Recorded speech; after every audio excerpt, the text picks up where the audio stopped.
আউযু বিল্লাহি মিনাশ শাইতানির রাজিম। বিসমিল্লাহির রহমানির রহিম। আসসালামু আলা রাসূলিল কারীম, আসসালামু আলা আলিহি ওয়া সাহবিহি আজমাইন। আল্লাহ পাকের পবিত্র দরবারে কালেমাতু শুকর আদায় করি যে আল্লাহ তাআলা আমাদেরকে হায়াতে বেঁচে রেখে সুস্থ রেখে কোরআন ও হাদিসের কিছু আলোচনা করার মতো আল্লাহ পাক তৌফিক দান করতেছেন। সেই মহান মাবুদের দরবারে কালেমাতু শুকর আদায় করি আলহামদুলিল্লাহ। শত কোটি দরুদ সালাম নূরে মুজাসসাম সরকারে আলম আকাই নাম তাজদারি মদিনা, বিশ্ব মানবতার মুক্তির সনদ, মজলুম মানুষের মুক্তির দিশারি সেই নবীর প্রতি আমাদের কলেজার সবটুকুন ভালোবাসা উজাড় করে দিয়ে অসংখ্য দরুদ সালাম সাল্লাল্লাহু আলাইহি সাল্লাম। প্রিয় মুসলমান ভাই ও বোনেরা, দেশ এবং দেশের বাহিরে যারা আছেন, আমি সকলের জন্য সুস্বাস্থ্য কামনা করি। আল্লাহ সুবহানাহু ওয়া তাআলা সকলকে সুস্থ রাখুক, সুন্দর রাখুক, দাম্পত্য জীবন সুখের হোক। আর আমরা যেন কোরআন হাদিস বুঝে সুঝে সঠিক পথ এবং সঠিক মতের উপর যেন আমরা চলতে পারি। আল্লাহ সুবহানাহু ওয়া তাআলা আমাদেরকে যেন তৌফিক দান করেন, আল্লাহুম্মা আমিন। আজকের আলোচনা হলো যৌতুকের নামে কৌতুক। আল্লাহ পাক যদি আমাকে তৌফিক দান করে ইনশাআল্লাহ মুক্তসার কিছু আলোচনা করব। আমা তৌফিকি ইল্লা বিল্লাহ। প্রিয় মুসলমান ভাই ও বোনেরা, অত্যন্ত খেয়াল করেন, লক্ষ্য করেন, আল্লাহ সুবহানাহু ওয়া তাআলা কোরআনুল কারীমের মধ্যে নারীর অধিকার দিয়েছেন, পিতামাতার অধিকার দিয়েছেন, এতিম অসহায়ের অধিকার দিয়েছেন। মানে এমন কোনো চ্যাপ্টার নাই যে কোরআনুল কারীমের মধ্যে সে বিষয়গুলো আল্লাহ পাক নাজিল করে নাই এবং দেয় নাই। আল্লাহ সুবহানাহু ওয়া তাআলার বিভিন্ন বিষয়ের উপর কোরআনুল কারীমের মধ্যে আল্লাহ পাক বলেছেন। এখানে মূল বিষয় হলো হুজুর পাক সাল্লাল্লাহু আলাইহি সাল্লাম আসার অনেক আগে, অনেক নবীদের আগে আল্লাহ রসুলের কাছে দাইয়াতুল কালবি নামে এক ব্যক্তি এসে কালেমা পড়তেছিলেন আর দু চোখের পানিগুলো ছেড়ে দিয়ে কাঁদতেছিলেন। আল্লাহ রসুল বলল, হে দাইয়াতুল কালবি, তুমি কাঁদো কেন? বলে, ইয়া রাসূলুল্লাহ, আমি যে অপরাধ করেছি, আমি যে গুনাহ করেছি, ইয়া রাসূলুল্লাহ, আমার তো মনের মধ্যে বিশ্বাস হয় না যে আল্লাহ আমাকে ক্ষমা করে দেবেন। আল্লাহর নবী বলল, হে দাইয়াতুল কালবি, তুমি কি করেছ? বলে, ইয়া রাসূলুল্লাহ, আমার মেয়ে ছিল, আমি একটা সফরে গিয়েছিলাম, বাড়িতে এসে শুনলাম যে আমার একটা ফুটফুটে মেয়ে হয়েছে। তে আমার মেয়ে আমাকে আব্বা আব্বা বলে ডাকতেছিল, তত সুন্দর। ইয়া রাসূলুল্লাহ, আমি মনে মনে চিন্তা করলাম যে এই মেয়েটাকে বড় করে মানুষের কাছে আবার বিয়ে দিতে হবে, মানুষের কাজ করবে, আমি একটা মোড়ল, আমার তো মান সম্মান থাকে না। একদিন তার মাকে বললাম যে আমার মেয়েকে সাজিয়ে দাও, আমি বন্ধুর বাড়িতে বেড়াতে যাব। করুণ দৃশ্য, আমার মেয়েকে সাজিয়ে দিল। আমি আমার চাদরের তলে আমি একটা অস্ত্র নিলাম, নিয়ে আমি পাহাড়ের পাদদেশে আমি একটা কূপ খোঁড়া শুরু করে দিলাম। আমি কূপ খুঁড়তে খুঁড়তে যখন হয়রান হয়ে যাচ্ছিলাম, আমার দাড়ির মধ্যে ধুলাবালুগুলো আসা লাগতেছিল। আমার মেয়েটা আসে তার ওড়না দিয়ে আমার মুখ মুছে দিতেন আর এই দাড়ির মধ্যে থেকে ধুলাবালুগুলো বের করে দিতেন আর বলতেছিলেন, আব্বাজান, এই মরু প্রান্তরে এই কূপ খোঁড়ার কি দরকার? আমি কথা বলতেছিলাম না, ইয়া রাসূলুল্লাহ। আমার কূপ যখন খোঁড়া হয়ে গেল, মেয়েকে বললাম, দেখো তো কেমন হয়েছে। আমার মেয়েটা যখন ওই কূপের কিনারায় দাঁড়ালো, ইয়া রাসূলুল্লাহ, আমি গলা ধাক্কা মেরে কূপের মধ্যে ফেলে দিলাম। ইয়া রাসূলুল্লাহ, আমার মেয়েটা আব্বা আব্বা বলে চিৎকার করতে লাগলো। আব্বা, আমাকে মেরেন না, আমি আব্বা বলে পরিচয় দিব না, আমি অন্য দেশে চলে যাব। আব্বা, আমি মানুষের বাড়িতে ভিক্ষে করে খাবো, আমি আব্বা বলে আপনাকে পরিচয় দিব না। ইয়া রাসূলুল্লাহ, আমার প্রাসান হৃদয় গলল না। আমি পাহাড়ের থেকে বড় একটা পাথর নিয়ে আমার মেয়ের বুক লক্ষ্য করে ইয়া রাসূলুল্লাহ এমন জোরে নিক্ষেপ করে দিলাম, ইয়া রাসূলুল্লাহ আমার মেয়ের বুক ফেটে ফিঙ্কি দিয়ে রক্ত ছুটে আসলো।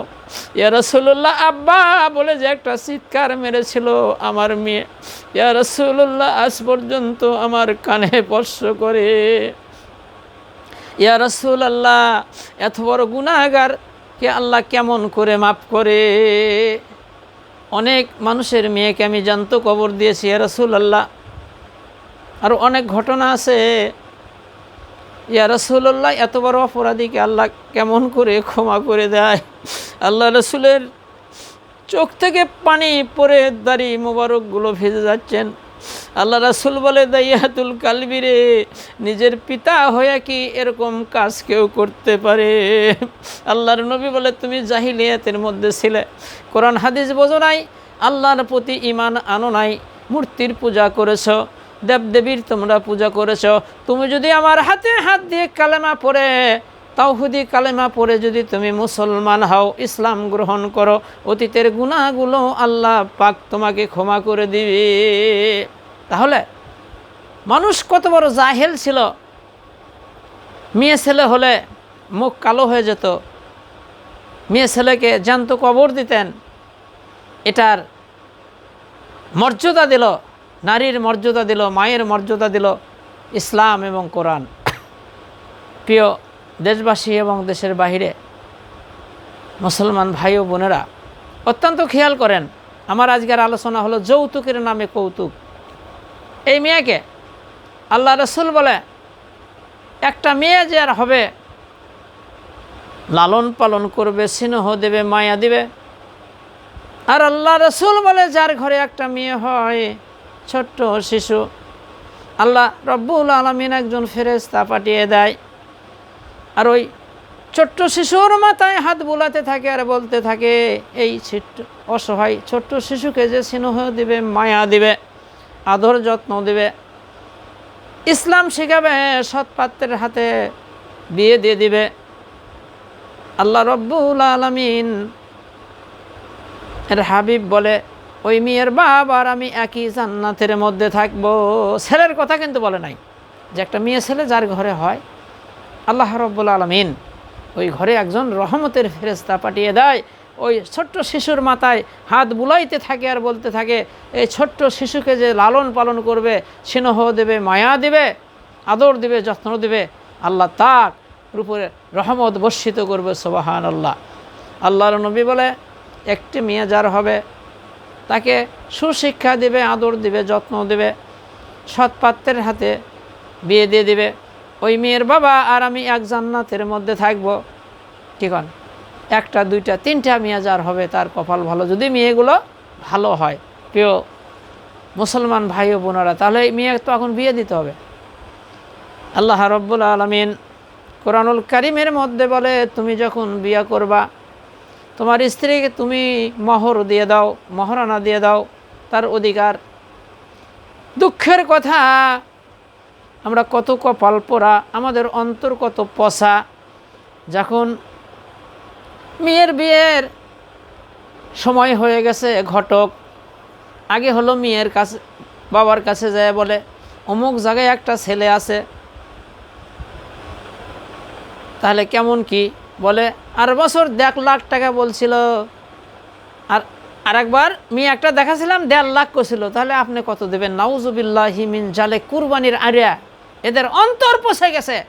আল্লাহর জাতের কসম, যারা যৌতুকের টাকা খায় তার অন্তর পচা, তার কোনো ইবাদত বন্দেগী আল্লাহর দরবারে কবুল হবে না। ও আমার মুসলমান মা বোনেরা, খেয়াল করেন, লক্ষ্য করেন, আল্লাহ হাবিব সোনার জবান দিয়ে বলে, যখন মানুষ বিয়ে করবে 4টা জিনিস দেখতে হবে আপনার। 1 নম্বর দেখবেন আপনি বংশ পরিচয়, 2 নম্বর দেখবেন হলো অর্থ শর্ত, 3 নম্বর দেখবেন হলো সৌন্দর্য, আর 4 নম্বরে দেখবেন হলো পরহেজগার, আল্লাহ ভীতু। আল্লাহ রসুল বলে 3টা যদি না থাকে, অর্থ যদি না থাকে, সৌন্দর্য যদি না থাকে, বংশ পরিচয়ও যদি ভালো না হয়, যদি তার ভিতর আল্লাহ ভীতি থাকে, পরহেজগার থাকে, সেটাইকে তোমরা প্রাধান্য দিবে। সুবহানাল্লাহ। ঠিক আছে, আপনি যখন ছেলেকে বিয়ে করাবেন, মেয়ের বাবা বলবে আমার মেয়েকে কত মোহর দেবেন, আর মোহরগুলো আপনার যদি পরিশোধ না করেন কিয়ামতের ময়দানে জেনার কাতারে দাঁড়াতে হবে। আর উল্টা ঠিকন ঘটকালি করতেছে, মেয়ের বাবার কাছে যায় বলতেছে ভাই আর বছর তো এই চ্যাংরা 1.5 লাখ 2 লাখ ছিল, তাহলে আপনি কি দেবেন? নাউযুবিল্লাহি মিন জালিক। খেয়াল করেন, লক্ষ্য করেন, আল্লাহ রসুলকে বলা হলো ইয়া রাসূল আল্লাহ, কন্যা পক্ষর থেকে কি জোর জুলুম করে চুক্তিপত্র করে টাকা পয়সা জিনিসপত্র নেওয়া যাবে? এটা কি জায়েজ হবে?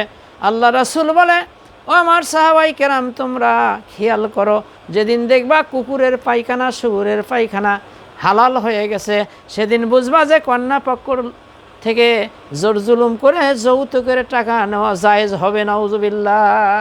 তাহলে কন্যা পক্ষর থেকে জোর জুলুম করে চুক্তি করে টাকা পয়সা নেওয়া, এটা ওটা নেওয়া, কুকুর শুয়ারের পায়খানার সেও খাওয়া জঘন্য। নাউযুবিল্লাহি মিন যালিক। ভাইয়ের আমার, মন খারাপ করেন না।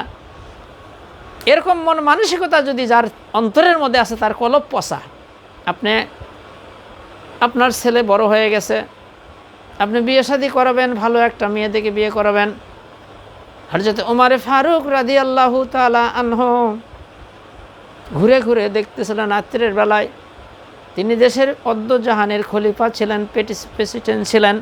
রাত্রে ঘুমাই নাই, ঘুরে ঘুরে দেখছে কার উপর জুলুম করা হচ্ছে, কার উপর অত্যাচার করা হচ্ছে, বিভিন্ন জায়গায় ঘোরাফেরা করছেন। হঠাৎ করে দেখে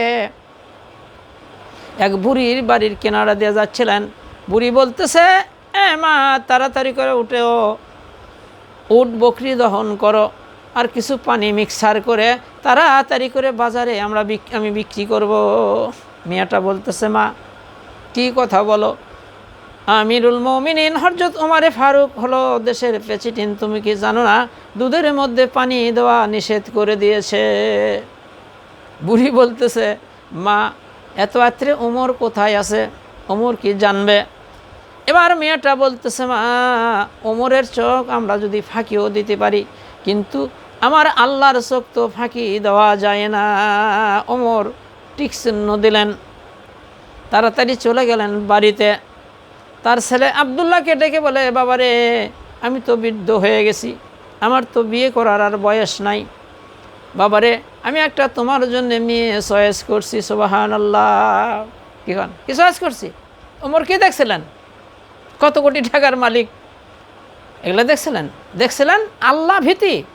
যে মেয়েটার গর্ভ থেকে যেগুলো বাড়াবে ওগুলা আল্লাহর ওলি হয়ে বাড়াবে।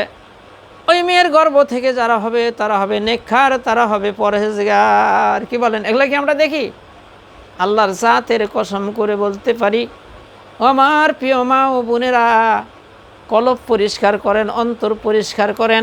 এরকম মন মানসিকতা যদি আপনার কলবের মধ্যে থাকে যে আমার ছেলেকে আমি বিয়ে করাবো, এটা নেব সেটা নেব, যৌতুকের টাকা নেব, জোর জুলুম করে টাকা পয়সা নেব, আপনার বেটার বউকে যদি অত্যাচার করেন, জুলুম করেন, এটা আনো ওটা আনো, সেটা আনে নাই, আল্লাহর জাতের কসম করে বলি আপনার অন্তর পচে গেছে। আপনার কোনো ইবাদত আল্লাহর দরবারে গ্রহণযোগ্য হবে না। আর যৌতুক যারা খায়, যৌতুক নিয়ে যারা বিয়ে শাদী করে, তাদের সন্তানগুলো হবে অবৈধ। যতদিন স্ত্রীর সাথে মেলামেশা করবে সব হবে জেনা। আর কিয়ামতের ময়দানে আল্লাহ রসুল বলে ওই যৌতুক খাওয়া ব্যক্তিকে জেনার কাতারে দাঁড় করায় দেবে। নাউযুবিল্লাহ। তাহলে অন্তর পরিষ্কার করেন। আপনার ছেলে বড় হয়ে গেছে, তার 3টা দায়িত্ব। 1 নম্বরে ভালো একটা মা দিতে হবে, 2 নম্বরে সন্তান হলে ভালো একটা নাম রাখতে হবে, 3 নম্বরে তাকে ইসলাম শেখাতে হবে। সুবহানাল্লাহ। কেমন করে হবে? ফকুন্নের বেটা কি গান, যৌতুক তো লিচ্ছে গান বাজনা অশ্লীল বেহায়াপনা। কি বলেন? নামাজ নাই, কালাম নাই, পাক নাই, পবিত্র নাই, ওইভাবে বিয়ে করলো, গান বাজনার মধ্যে সন্তান জন্ম দিল। এগুলা সন্তান কখনো এদের কলবের মধ্যে কোরআন হাদিস ঢুকবে না। এরা হবে মাজার পূজারি, এরা হবে ভণ্ড, এরা কবরে সেজদা দেবে, এরা ভণ্ড পীরে সেজদা দেবে, এরা গাঁজা খাবে, এরা হবে বদমাইশ, এরা কখনো আল্লাহর ওলি হতে পারে না। প্রিয় মা ও বোনেরা, অন্তর পরিষ্কার করেন, মন খারাপ করেন না। যারা এই কাম করছেন পারলে যৌতুকের টাকা ফিরে দেন। ভাইয়েরা আমার পর্দা নিশি মায়েরা খেয়াল করেন, লক্ষ্য করেন। মা আয়েশা গভীর রাতে চেতন পেলেন। চেতন পাইয়া দেখে আল্লাহ রসুল আয়েশাকে উরাতের উপর নিয়ে জয়তুনের তেল গরম করে মাথায় মালিশ করতেছে। সুবহানাল্লাহ। আয়েশা বলে, ইয়া রাসূল আল্লাহ, কি করতেছেন? আমি হলাম সাধারণ একটা মেয়ে, আর হলো আপনি আমার স্বামী এবং আল্লাহর নবী, এই কি কাম করতেছেন?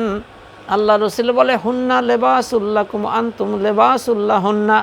আয়েশারে, তুমি আমার পোশাক, আমি তোমার পোশাক। তোমার মাথায় ব্যথা করতেছে, আমি কি তোমার একটু খেদমত করব না? স্বামী স্ত্রীর দাম্পত্য জীবন কেমনে সুখের হবে? আপনি তো স্ত্রীকে স্ত্রীর মর্যাদা দেন না।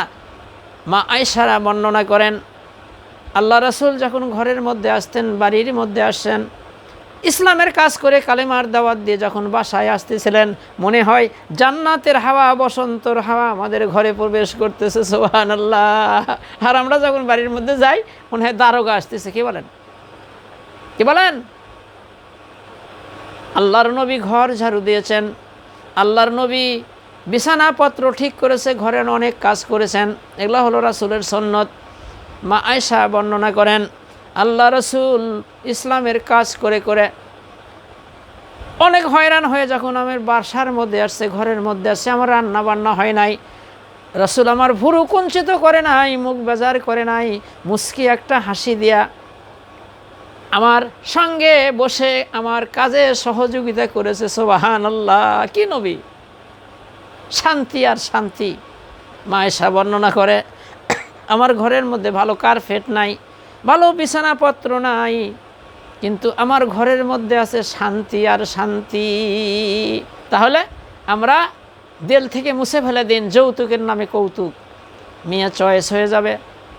শরীয়তের নিয়ম হলো, কোরআনের হুকুম হলো, মেয়েকে কত মোহর দিতে পারবেন আপনি, কত টাকা মোহরানা দিবেন, এটা আপনাকে শোধ করতে হবে। আর উল্টা হয়ে গেছে, মোহরানার কোনো খবর নাই, কপাল পোড়া মুসলমান এত নিচে নেমে গেছে। আগে বিয়া শাদি মিটমাট করে আগে কিছু টাকা ওখান থেকে নেয়, নিয়ে ওই টাকা দিয়ে বাজার করে, ওই টাকা দিয়াই ওই মেয়ের জন্যে লাখের ফুল কেনে, ওই মেয়ের জন্যে ওই টাকা দিয়েই কাপড় চুপুর কেনে, কসমেটিক কেনে। কত বড় লজ্জা হলে শয়তানও এই কাম করবে না। ওই টাকা দিয়ে মেয়ের জন্য লাখের ফুল কিনলো, গয়নাগাটি কিনলো, তারপরে ওই টাকা দিয়েই সব কিছু করলো। নাউজুবিল্লাহ। এই কাম কি করা যাবে? তাই আসেন আমার প্রিয় মা ও বোনেরা, অনেক বিধবা মহিলা আছে, মা বোনেরা, একটা বিয়ে হলো পুত্রবধূকে দেখার জন্যে, লাতি বউকে দেখার জন্যে, বা গ্রামবাসী যে বইয়েক বলতেছে, কি নিয়ে আসছো বউ, তোমার বাপ খাট দিছে কো, এটা দিছে কেটো, এই এগুলো হলো শয়তানের চেয়ে খারাপ। কি দেবে? কলেজ আড়াই তো দিয়ে দিছে, আপনাকে আর কি দেবে? কলেজ আই তো আপনাকে দিয়ে দিছে। এই জন্যে আসেন, আল্লাহ রব্বুল আলামিন মোহরকে ফরজ করে দিয়েছেন, আর যৌতুককে করেছে হারাম। যারা যৌতুক খাবে তাদের অন্তর পচে গেছে। তাহলে একটা মেয়ে পছন্দ হয়ে যাবে, আপনি ওই মেয়েকে বিয়ে শাদী করবেন, আপনি চারটা জিনিস দেখবেন। 1 নাম্বার বংশ পরিচয়, অর্থ শর্ত, সৌন্দর্য এবং পরহেজগার। যদি পরহেজগারি হয় তাহলে আপনি আর কিছু দেখা লাগবে না। আল্লাহ রসুল বলছে, ওটাই তোমার জন্য যথেষ্ট। হযরত ওমর ফারুক বাড়িতে চলে আসলেন। এবার আবদুল্লাহকে ডেকে বলে, বাবা তোমার জন্য একটা আমি মেয়ে চয়েস করেছি। কি আবদুল্লাহ কি দেখেছিল? ওই মেয়েটার অন্তরের মধ্যে দেখছিল আল্লাহর ভয়। সুবহানাল্লাহ। স্ত্রীর সাথে কি আচরণ আমরা করি! আল্লাহ রসুল জীবনে স্ত্রীর গায়ে হাত তোলে নাই। আল্লাহ রসুল যখন ঘর থেকে বের হয়ে যেতেন, বিশ্বনবী স্ত্রীদের সঙ্গে মুসাফা করতেন, আলিঙ্গন করতেন, কপালে গালে চুমা দিতেন, তারপরে সালাম দিয়ে ঘর থেকে বের হয়ে যেত। শান্তি আর শান্তি। আসেন আমার মা ও বোনেরা, ও আমার বাপজানেরা, অন্তরকে পরিষ্কার করেন, পুত্রবধূর সাথে এরকম আচরণ করেন না, যৌতুকের জন্যে গালাগালি করেন না, জিনিসপত্রের জন্যে আপনি গালাগালি করতেছেন, কোশ্চিনকালেও আপনি আল্লাহর জান্নাতের ঘেরান দেখবেন না। অন্তরকে পরিষ্কার করেন।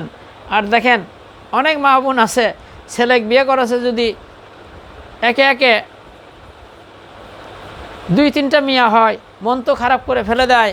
এই জন্যে আসেন, আল্লাহ রাব্বুল আলামিন আমাদেরকে যেই ঘরে মেয়ে দিবে, আল্লাহ রসুল বলে যার প্রথম মেয়ে সে হলো সৌভাগ্য। কি বলেন? 2-3টা মেয়ে যখন হয়ে যায়, শাশুড়ি শ্বশুর বিভিন্ন জনের লাঞ্ছনা গঞ্চনা, বলে এই বেটার বইয়ের পেটের মধ্যে ছেলেই নাই, নাউজুবিল্লাহ। বলেন তো, ছেলে মেয়ে দেওয়ার মালিককে? একমাত্র মালিক হলো ছেলে দেওয়া এবং মেয়ে দেওয়ার মালিক হলো আমার আল্লাহ। বিশ্বনবী জনাবে মুহাম্মদুর রাসূলুল্লাহ সাল্লাল্লাহু আলাইহি সাল্লাম বলে, খবরদার খবরদার, তোমরা মিয়া বাবাকে গালি দিও না, কারণ আমি রাসূল হলাম মিয়ার বাবা। তাহলে আসেন, আল্লাহর জাতের কসম করে বলতে পারি, আল্লাহর জাতের কসম করে বলতে পারি, যারা যৌতুক খায় কন্যা বক্কর থেকে, জোর জুলুম করে যৌতুকের টাকা খায়, যৌতুকের টাকা নেয়, আল্লাহর জাতের কসম করে বলতে পারি তার কোনো ইবাদত বন্দেগী আল্লাহর দরবারে গ্রহণ হবে না। তোমার অন্তর পচে গেছে, তুমি তো নাপাক। মুমিন কখনো নাপাক জিনিস গ্রহণ করতে পারে না। স্ত্রীর সাথে তোমার সুন্দর আচরণ করতে হবে, স্ত্রীকে দাসী বাদীর মতো ব্যবহার করা যাবে না। আল্লাহর রাসূল কোনোদিন স্ত্রীর গায়ে হাত তোলে নাই, আর তুমি কিভাবে প্রহার করতেছো, মারধর করতেছো, যৌতুকের কয়েক হাজার টাকা বাকি আছে, এর জন্য তুমি নানান রকমের বঞ্চনা করতেছো। এমনও পরিবার আছে যে বাপের বাড়ি ভিটা বিছে যৌতুকের টাকা নিছে, নাউজুবিল্লাহি মিন জালিক। আল্লাহর জাতের কসম করে বলতে পারি, তুমি কখনো নবীর উম্মত হতে পারো না। তাহলে আল্লাহ রাসূলকে বলা হলো, ইয়া রাসূলুল্লাহ, কন্যাপক্ষ থেকে কি জোর জুলুম করে যৌতুকের টাকা দেওয়া জায়েজ হবে? আল্লাহ রাসূল বলে, জায়েজ হবে। তোমরা যদি দেখো যে কুকুরের পায়খানা, শুকুরের পায়খানা খাওয়া হালাল, তখন দেখবা যে কন্যাপক্ষ থেকে যৌতুকের টাকা জোর জুলুম করে নেওয়া জায়েজ। কি বলেন? অনেকে আবার আছে, ছেলেকে বিয়ে করাবে কিন্তু নিজে কয় আমি তো হজ করে আসছি, আমি তো হুজুর, এগুলা ঝামেলার মধ্যে আমি নাই, আমি ভার দিছি জামার উপর জোরে জোরে, কন্যা নাউজুবিল্লাহ। আরও বড় শয়তান। মিয়া, তোমার ছেলেক বিয়ে করাবা, তোমার জামাক দেখার কি দরকার? শরীয়তের নিয়ম হলো যে বিয়ে করবে আর যে বসবে তারাই দেখবে। সুবহানাল্লাহ। কি খান? জামার পছন্দ হচ্ছে না, বিয়ে হচ্ছে না, কে জামার কিসের পছন্দ? অমুকের পছন্দ হচ্ছে না, বিয়ে হচ্ছে না। শরীয়তের হুকুম হলো যে বিয়ে করবে আর বসবে তারাই দুইজন দেখবে। সুবহানাল্লাহ। তাহলে অনেকেই বলে, আল্লাহ তো আর আমি জানি না। কে জন্ম দিছে তুই জানিস না কে? কয় আমি হাজি মানুষ, আল্লাহর মধ্যে তো আমি বুঝি না, জামার উপর আমি ভার দিছি। বেটাক করাবে বিয়া, জামার উপর ভার দিছে। জামাই এখন কি কন চাইতে চাইতে এমন চাওয়া চায় যে খালি বাড়ির মুড়া ঝাঁটা বাদ দিয়ে সবই চাই। নাউজুবিল্লাহ। এমন শয়তান আছে না নাই? এগুলা মানুষ রূপী শয়তান। আপনার ছেলে আপনি জন্ম দিয়েছেন, আপনার আত্মীয় স্বজন হলো দাওয়াতের মালিক, মেয়ে চয়েস করবে হলো আপনার ছেলে, আপনি দেখবেন পরে। কিন্তু 1 নম্বর দায়িত্ব হলো আপনার ছেলে, যাকে বিয়ে করবে সে দেখবে আর আপনার ছেলে দেখবে। তাদের যদি চয়েস হয়ে যায় তারপরে আত্মীয় স্বজন কথাবার্তা বলবে, তারপরে মেয়ের বা ছেলের বাড়িতে যে বলবে, তাহলে ওই মেয়েকে আপনি কত মোহর দেবেন। ধরে কোন সুবহানাল্লাহ। আর এই ধরনের কিছু লম্পট ঘটক আছে টাকা পয়সার বিনিময়ে, তারা অতিরিক্ত টাকা পয়সা কেমনে আদায় করা যায়, কেমনে জুলুম নির্যাতন করে টাকা পয়সাগুলো আদায় করা যায়, এই ধরনের ঘটককেও আল্লাহ আযাব দেবে। নাউজুবিল্লাহ। ঘটকালি করার খেলা আছে, মানে কত লক্ষ টাকা দিলে শতকরা কত %, নাউজুবিল্লাহি মিন জালিক। আপনি খাটাখাটনি করে একটা ভালো সম্বন্ধ করে দিলেন, আপনি সওয়াব পাবেন। আপনাকে যদি ইচ্ছা করে কিছু হাদিয়ে দেয় সেটা হলো অন্য জিনিস। আমি তো অনেক বিয়ে দিয়ে দিই, কিন্তু যখনই আমাকে অনেকেই বলে যে ভাই হুজুর আমার একটা ছেলের বউ দেখেন, আমি বললাম যে আগে আপনার অন্তর পরিষ্কার করেন। কি করেন? এই জায়গাটা পরিষ্কার করেন। কোনো যৌতুকের আশা আপনার সিনার মধ্যে থাকা যাবে না। যদি থাকে আপনি গেট আউট। ওই ধরনের শয়তানের সাথে আমার অনেক বিয়া। আমাকে বলেছে যে হুজুর একটা সুন্দর ভালো মেয়ে দেখেন, বাস আমি তো দেখেছি, পরে দেখি আর খবর নাই যে এই কথা কছি। এটা আপনি দিল থেকে মুছে ফেল দেন। কি বলেন? কয় যে আমি জামার উপর ভার দিছি, জামাই কি খান জামার উপর ভার দিছে, ওই হলো বড় শয়তান, ইবলিসের থেকে ওই বড়। কেন তোর বেটা 1 টাকা নেব না আমি, আমার চয়েস হয়ে গেছে, জামাই শিখ দাওয়াত দিলেন, বাবা অমুক দিনে বিয়া, বাস কমপ্লিট। মিয়া জন্ম দিচ্ছ সন্তান তুমি, আর জামার উপর অমুকের উপর ভার দিচ্ছ, উনি যৌতুকের টাকা নিচ্ছে। কয় আমি তো হাজি মানুষ, তে যৌতুক টৌতুক তো দেবো না, কিন্তু যে বড় বেটাকে বিয়ে করাছি এই যে আল্লাহ দিছিল না, এই আরও পাকা শয়তান। কি বলেন? মানে আমি তো হাজি মানুষ বা অমুক মানুষ, আমি তো আর যৌতুকের টাকা নেবো না, কিন্তু যে বড় বেটাকে বিয়ে করেছিলাম দিছে তা দিছে, দেখছেন এই কত বড় শয়তান। এগুলো হলো মানুষরূপী শয়তান। যারা যৌতুক খাবে তাদের অন্তর্পশা, তাদের কোনো ইবাদত বন্দেগী আল্লাহর দরবারে গ্রহণযোগ্য করা হবে না, সন্তানগুলো হবে অবৈধ। জোরে জোরে নাউযুবিল্লাহ। এমন মা বোনকে দেখেছি তাদের উপর এই যে যৌতুকের লাঞ্ছনা গঞ্ছনা আছে, জুলুম অত্যাচার আছে। বাপ গরিব মানুষ, একটা বিয়ে দিয়েছে, ঈদের মধ্যে এটা দিতে পারতেছে না, ওটা দিতে পারতেছে না, নানান রকমের শাশুড়ি শ্বশুরি এর জ্বালা যন্ত্রণা, নন্দনীর যন্ত্রণা আছে না নাই? এরা মানুষ রূপী হলো শয়তান। জোরে নাউযুবিল্লাহ। কুকুরের চেয়েও খারাপ। গরিব মানুষ তোমাকে কি দিবে? তোমাকে তো কলেজ আড়াই দিয়ে দিছে, মানুষেরা তো আশা করে থাকো গা। হাদিস কি খালি এরকম যে মেয়ের বাড়ির থেকে তোমাকে সাজা দিবে, অমুক দিবে, তমুক দিবে, তুমি খালি খাবা? কিন্তু মেয়েকে যে পেটে রাখলো, লালন পালন করলো, মানুষ করলো, কত মেহনত করলো, লেখাপড়া শিখাইলো, কিন্তু তাদের কি খাওয়ার কোনো আশা হয় না? কি দিল থেকে মুছে ফেললেন ও আমার প্রিয় মা বোনেরা। এই যে বউ দেখবার যায় যখন, যারা কয় যে কি দিছে অমুক তমুক, তোমার বাপ কি দিছে, খাট দিছে, সোফা দিছে, ফ্রিজ কো, এরা শয়তানের চেয়েও খারাপ। এই মহিলাগুলা যে বলবে হ্যাঁ সো আলহামদুলিল্লাহ বউ তো খুব সুন্দর, কি দেবে? যেটা কলেজ আড়াইতেও দিয়ে দিচ্ছে, আবার কী দেবে? আর এগুলা যারা কয় এরা হলো শয়তানের চেয়েও বড় শয়তান। যে কি দিছে, ফ্রিজ কো, অমুক কো, এই কী দেবে? কলেজ আড়াইতেও দিছে। একটা মেয়েকে 18 বছর, 20 বছর, 16 বছর মানুষ করে লেখাপড়া শিখে আপনাকে কলেজ আড়াই দিয়ে দিছে, আপনি হা করতেছেন এটা দেন সেটা দেন, আপনার তো কলপ পয়সা গেছে, আপনার কোনো ইবাদত বন্দেগী আল্লাহর দরবারে গ্রহণযোগ্য করা হবে না। মন খারাপ করেন না, মুছে ফেল দেন দিল থেকে। যৌতুকের নামে কৌতুক। আপনি পুত্রবধূকে কত মহারণা দেবেন, এটাই ফরজ। যদি শোধ করতে না পারেন কিয়ামতের ময়দানে জেনা কাতারে দাঁড়। আমি দেখছি, অনেক দেখছি। আমি শেরশাহ নিউ মার্কেটের গেটে দোকান করছি, দেখে যে এই তো মার্কেটিং করার যাওয়ার জন্য তো একটা যে বিটকিস কেনে বা এটা বাক্সর কেনে, এটা একটা কসমেটিক কেনে, আমি ডাক দিই আসসালামু আলাইকুম, কী খবর, কত করে ইঞ্চি বলো? আমি খুব অগোরা মানুষ তো, ডাক দিয়ে মানে মুসাফা করে আস্তে করে, কত মিশছে ভাই? হয়তো করছে 1.5 লাখ কিংবা 2 লাখ। তো বায়না কত লেছেন? হয়তো করছে 50। ওই টাকাটা বাজার করছে। কত বড় কুত্তা। ওই কন্যা পকর থেকে আগে টাকা লিছে 50,000, লিয়া ওই টাকা দেয় হাট বাজার করতেছে। নাউযুবিল্লাহ। এর সমান শয়তান কে আছে? শয়তান তো কান দিচ্ছে যে আমি তো একটা হুকুম অমান্য করতেছি, আর এই কী করতেছে? মহারণা দেওয়া হলো ফরজ, আর কন্যা পকর থেকে টাকা লিয়া ওই টাকা দিয়ে বাজার ঘাট করতেছে, ওই টাকা দিয়ে মেয়ের কাপড় কিনতেছে, ওই টাকা দিয়ে নাকের ফুল কিনতেছে। কত বড় শয়তান! নাউযুবিল্লাহি মিন যালিক। প্রিয় মুসলমান ভাই ও বোনেরা, আল্লাহর জাতের কসম করে বলতে পারি, আল্লাহর জাতের কসম, যতদূর আমার কোরআন হাদিসের গবেষণা, একজন মুমিন, একজন মুসলমানের অন্তরে এই ধরনের পচা নিয়ত থাকতে পারে না। আমি আপনাদের খেদমতে আরজ করি, এই অভ্যেসগুলো যাদের আছে, ছেলে ফেলে আমাদেরও আছে। অনেক উচ্চ শিক্ষিত আমার ছেলে, অনেক বড় শিক্ষিত এবং অনেক যোগ্যতা সম্পন্ন। আল্লাহর জাতের কসম, একটা পয়সাও আমি লেই নাই। আর ওই বিয়ের বাড়ির থেকে আমরা ওটাকে খুব একটা ভালো মনে না দিল, আলহামদুলিল্লাহ, আমাকে তো আসল জিনিস দিচ্ছে, কী দিবি? আমরা আরও দেবো। তাদেরকে কত কষ্ট করে মেয়েকে লালন পালন করছে, 16, 17, 18 বছর মানুষ করছে, কত কষ্ট। তাদেরকে আরও কিছু হাদিয়া দেওয়া সুন্নত, শ্বশুরবাড়ির কিছু হাদিয়া নেওয়া যাওয়া সুন্নত। প্রিয় মুসলমান ভাই ও বোনের, আল্লাহর জাতের কসম, এগুলো ছাইড়া দেন। যৌতুকের নামে কৌতুক। আপনি যত বড় মুন্সি হন, যত বড় মৌলবি হন, যত বড় হাজি হন, যত বড় আলেম হন, আপনার কলব পয়সা গেছে, অন্তর শেষ। আপনার আল্লাহর বান্দাই না, নবীর উম্মতি না, আপনি খারিজ। উম্মত মানে অনুসরণ, যে নবীকে অনুসরণ করে সে হলো উম্মত। আপনি তো নবীর উম্মতি না। রাসূল নিষেধ করছে, কত বড় কথা।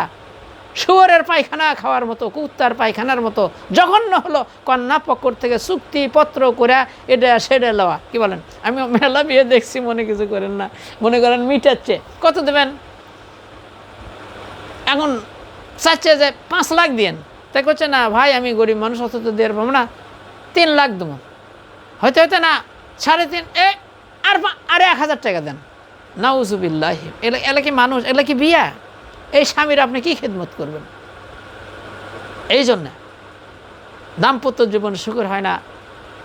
বিয়ে শাদী কেমনে করতে হয়, স্বামীর বাড়ি থেকে আপনি কেমনে বার হয়ে যাবেন, তারপরে আপনার বাবার বাড়ি থেকে চলে গেলেন স্বামীর বাড়িতে, সুন্নত তরিকা হিসাবে আপনি যাই নফল নামাজ পড়লেন, আপনি দুইজনে নফল নামাজ পড়ে আল্লাহর কাছে দুইজনে হাত তুলে মোনাজাত করছেন, আল্লাহ আমাদেরকে দাম্পত্য জীবন সুখের করো এবং আমাদের জন্য আল্লাহ আপনি নেক সন্তান দান করেন, আল্লাহ আমাদের দাম্পত্য জীবন সুখের করেন।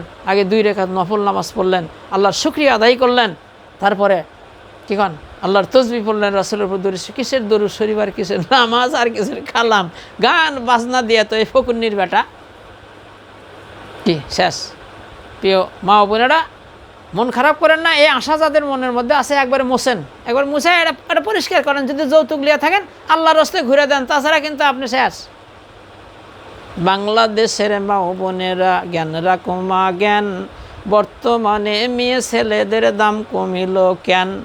দাম যদি মা বাড়াইতে চাও শিখো কোরআন পড়া, কোরআন পড়া না শিখলে হইবা শ্মশান ঘাটের মরা।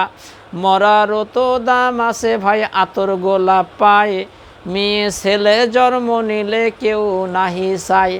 মেয়ের বাবা চিন্তা করে কি করি উপায়, অল্প দামের জামাই একান কোথায় গিয়ে পাই।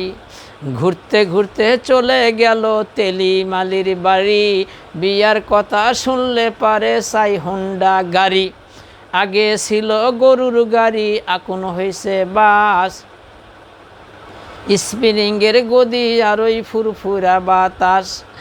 1 কাঠা জমি নাই ভাই থাকার একান বাড়ি, বিয়ার কথা শুনলে পারে চাই হোন্ডা গাড়ি। ছিল গরুর গাড়ি এখন হয়েছে বাস, স্প্রিংয়ের গদি আর ওই ফুরফুরা বাতাস। ফকিরের বেটা, বাড়ি নাই ঘর নাই, অশ্লীল বেহাপনা গান বাজনা নিয়ে এসে বাজাচ্ছে। নাউজুবিল্লাহি মিন জালিক। সন্তান কেমন করে ভালো হবে? প্রিয় দেশবাসী এবং দেশের মা ও বোনেরা, হাতে ধরি পায়ে ধরি এই অভ্যেস যার মনের মধ্যে আছে, কলেজার মধ্যে আছে, একদম মুছে ফেল দেওয়া লাগবে। তাছাড়া কিন্তু আপনার নবীর উম্মত বলে দাবি করতে পারবেন না। একদম মন সাফ করেন, কন্যা পক্ষ থেকে 1টা পয়সা লওয়া যাবে না। কি কন? মনে কি আবার কয়তো সালাম না? কি কন? সালাম না তো দিবি, মনের মধ্যে আশা করে থাকে যাতে অনেক কিছু দিবি। শয়তান, আপনার শয়তান কি দেবে? কি দেবে আপনাকে? আসল জিনিস তো দিছে মিয়া, কি দেবেন? জুলুম করতেছেন, এত লোক যাবে, অমুক করা লাগবে, তমুক করা লাগবে, 5 কোটি করা লাগবে, এটা করা লাগবে, সেটা করা লাগবে। ফকুন্নির বেটা মার্কেটের সাথে করে লেগে গেছে, একবারে দামি দামি জিনিস দিতে হবে, অমুক তমুক। এগুলো কি মিয়া? শ্বশুর ইচ্ছা করে যা দেয় আলহামদুলিল্লাহ। কি কন? এগুলা কি মন থেকে মোছেন? আমার ভিডিও আল্লাহর মেহেরবানি দেখেন, আমি শুধু গুনাহ রস করি, আমি কিন্তু সবের রস করি না। কারণ আপনার ভিতর যে ভেজাল আছে, কি কন, আপনার তো নামাজও কবুল হচ্ছে না, দোয়াও কবুল হবে না। এগুলো ছেড়ে দেন, এগুলো খারাপ অভ্যেসগুলা আপনি দিল থেকে মুছে ফেল দেন। আল্লাহ রাসূল বলে যতক্ষণ খারাপ জিনিসগুলো, পচা জিনিসগুলো আপনাকে পীড়া না দেবে, কষ্ট না দেবে, আপনি মুমিন না, আপনি মুসলমানই না। যেগুলো অবৈধ, কোরআন হাদিসের দৃষ্টিতে যেগুলো হারাম অবৈধ, এটা যদি আপনার দিলের মধ্যে পীড়া না দেয়, কষ্ট না দেয়, তাহলে আপনি মুমিন না, আপনি মুসলমানও না, আপনি নবীর উম্মতি না। আপনার কিসের নামাজ আর কিসের হজ মিয়া? এগুলা চলে না। মানে একমুখী হতে হবে, আল্লাহমুখী হতে হবে, আপনাকে আমলে ছলে করতে হবে। আপনি কিসের মুমিন আর কিসের মুসলমান? কন্যা পকর থেকে জোর করে যৌতুকের টাকা নিচ্ছেন, নাপাক পচা কুকুরের পায়খানা খাওয়ার মতো। কোথাও যদি কুকুর এবং শুয়োরের পায়খানা থাকে, 1 চামচ আমি আপনাকে 1 লাখ টাকা দেবো, খালি 1 চামচ খাবেন, 5 লাখ টাকা দেবো 1 চামচ খাবেন, তো কন্যা পকর থেকে কেমনে টাকা নিচ্ছেন মিয়া? লজ্জা করে না? আর কারো উপর দায়িত্ব দেবেন না। আপনার ছেলেকে আপনি বিয়ে করাবেন, আপনার ছেলে মেয়ে চয়েস হয়ে যাবে। 4টে জিনিস দেখবেন: বংশ পরিচয়, সৌন্দর্য, বংশ পরিচয়, সৌন্দর্য, অর্থশর্চ এবং পরহেজগার। যদি পরহেজগারটাই ভালো হয় তাহলে 3টে ছেড়ে দেন। কি বলেন? ওমরের মতো প্রেসিডেন্ট, অদ্দজাহানের খলিফা একটা ফকুর নির্বিটিক বিয়ে করালো, যার ভিতরে আল্লাহ ভীতি আছে। কি মানে আমরা বিয়ে শাদী করাই কেমনে জানেন? এখন ওই যে একটা সুদখুর ঘুষখুর, মানে আর একটা সুদখুর ঘুষখুর কেমনে বড় পাওয়া যায় ওখানে বিয়ে দেবে, একটা পরহেজগার লোকের সাথে বিয়ে দেবে না। কি বলেন? যে হোটেলের মধ্যে গল্প করতেছে, মানে চা খাচ্ছে আর গল্প করতেছে, আরে জামাই মানে বেতন যা পাই উপরা পাই বেশি। কথা বোঝেন? কি গল্প করতেছে? পরহেজগার একটা লোকের সাথে বিয়ে দিয়ে দেন। এখানে আল্লাহ রসুল কী বলল? যদি একটা মেয়ে হয়, 2টা মেয়ে হয়, 3টা মেয়ে হয়, আদব শিখান, ইসলাম শিখান, সৎ পাত্রের হাতে যদি আপনি বিয়ে দিতে পারেন, রসুল বলতেছে আমি আর ওই কন্যার বাবা এক জান্নাতের মধ্যে থাকবো। সেই মেয়েগুলো হতে হবে ভালো এবং বিয়ে দিতে হবে ভালো মানুষের সাথে। আল্লাহ পাক আমাদেরকে দিল থেকে এই যে যৌতুক নামের কৌতুক একবার মুছে ফেল দিই, এগুলো যেন আমরা মনের মধ্যে আশা না করি। যাদের ছেলে আছে আপনারা খোঁজাখুঁজি করে সুন্দর এবং ভালো পরহেজগার একটা মেয়েকে আপনি বিয়ে করাবেন, তাহলে একটা বিয়ে শাদী যখন করার উপযুক্ত হয়ে যাবে। একটা ছেলে মানুষের 3টা দায়িত্ব: একটা ভালো মা দিতে হবে, 2 নম্বরে সন্তান হলে একটা ভালো নাম রাখতে হবে, 3 নম্বরে তাকে ইসলাম এর সুশিক্ষা দিতে হবে। আর আল্লাহ রসুলের কাছে আমি এই কথা বলে শেষ করে দেবো। আল্লাহ রসুলের কাছে এক ব্যক্তি এসে বিচার দিল, ইয়া রাসূলুল্লাহ আমার ছেলে তো আমার সাথে খুব বেয়াদবি করে। তাই আল্লাহ রসুল বলে, যাও তোমার ছেলেকে ডেকে নিয়ে আসো। ছেলেকে নিয়ে আসা হলো, বলে তোমার আব্বার সাথে বেয়াদবি করো কেন? বলো, ইয়া রাসূলুল্লাহ আমার আব্বা আমার কোনো দায়িত্ব পালন করে নাই। আমার আব্বা বিয়ে করছে একটা নর্তকী, আর আমার নাম রাখছে চামচিকা, আর আল্লাহ সম্বন্ধে ইসলাম সম্বন্ধে আমার কোনো কিছু শিখাই নাই। তো আল্লাহ রসুল বাবার উপরেই বিচার করলো, তুমি কি করেছো? তোমার একটা দায়িত্ব আছে, তুমি যখন বিয়ে করবে একটা ভালো মেয়েকে বিয়ে করতে হবে। তে তুমি বিয়ে করছো একটা নর্তকী, আর তার বাপ হলো অগ্নি পূজক, আর ছেলের নাম রাখছো চামচিকা, আর আল্লাহ সম্বন্ধে তুমি তাকে কোনো জ্ঞানই দাও নাই। কি বলেন? তাহলে একটা মানুষ যখন বিয়ে করার উপযুক্ত হয়ে যাবে তার 3টে দায়িত্ব: একটা ভালো মা দিতে হবে, 2 নম্বরে সন্তান হলে ভালো নাম রাখতে হবে, 3 নম্বরে সন্তানকে সুশিক্ষা দিতে হবে। আল্লাহ যদি আমাকে তৌফিক দেয়, সন্তান লালন পালন আমরা কেমনে করব, আল্লাহর মেহেরবানি আর এক ভিডিওতে আমাকে দেখবেন। আজকে শুধু যৌতুক, কি বলেন, একবারে মুছে ফেল দেন প্রিয় মা বোনেরা। আর এই যে কিছু কিছু লোক আছে, এই যে অনেকের স্বামী মারা গেছে, বিধবা মহিলা, তারা কিন্তু এই যে অনেকেই আসে, এই যে বউ দেখতে আসছে, তারা কিন্তু কি দিছে, তোমার ফ্রিজ কো, শোকেস কো, এটা দেয়নি সেটা দেয়নি। এরা হলো শয়তানের চেয়েও খারাপ, এরা শয়তানের চেয়েও খারাপ। এগুলো কথা এসে বলে, বউটা তো খালি কান দিচ্ছে, গরিব মানুষ কি দিবে। এই ধরনের অনেক লাঞ্ছনা গঞ্চনা কিছু শয়তান নামক মানুষ আছে। আল্লাহ পাক আমাদেরকে কলব পরিষ্কার করুক। আমরা সবসময় মানুষকে ভালো উপদেশ দেব, অন্যায়ের উপদেশ দেব না। আমরা কলেজ আড়াই তো দিয়ে দিচ্ছে, কি বলেন, কী দিচ্ছে আপনাকে? কলেজ আড়াই দিয়ে দিচ্ছে। আমরা পুত্রবধূকে নিজের মেয়ের মতো দেখব, আর পুত্রবধূ যারা আছেন শ্বশুর শাশুকে নিজের মায়ের চেয়েও বেশি ভালোবাসবেন। তাহলে হ্যাপি কাপল, সুখী দাম্পত্য জীবন হয়ে যাবে। আল্লাহ পাক আমাদেরকে কোরআন হাদিস মেনে চলার মতো তৌফিক দান করুক। আর যৌতুকের মতো এই যে জঘন্য, এই যে পচা, এই যে কুকুরের পায়খানা, শুয়োরের পায়খানা, আমরা যাতে এগুলোর থেকে দূরে থাকি, আল্লাহ সুবহানাহু ওয়া তাআলা আমাদেরকে তৌফিক দান করুক।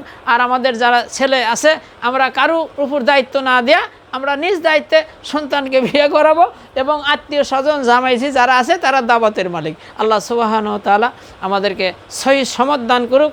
আসসালামু আলাইকুম ওয়া রাহমাতুল্লাহি ওয়া বারাকাতুহু।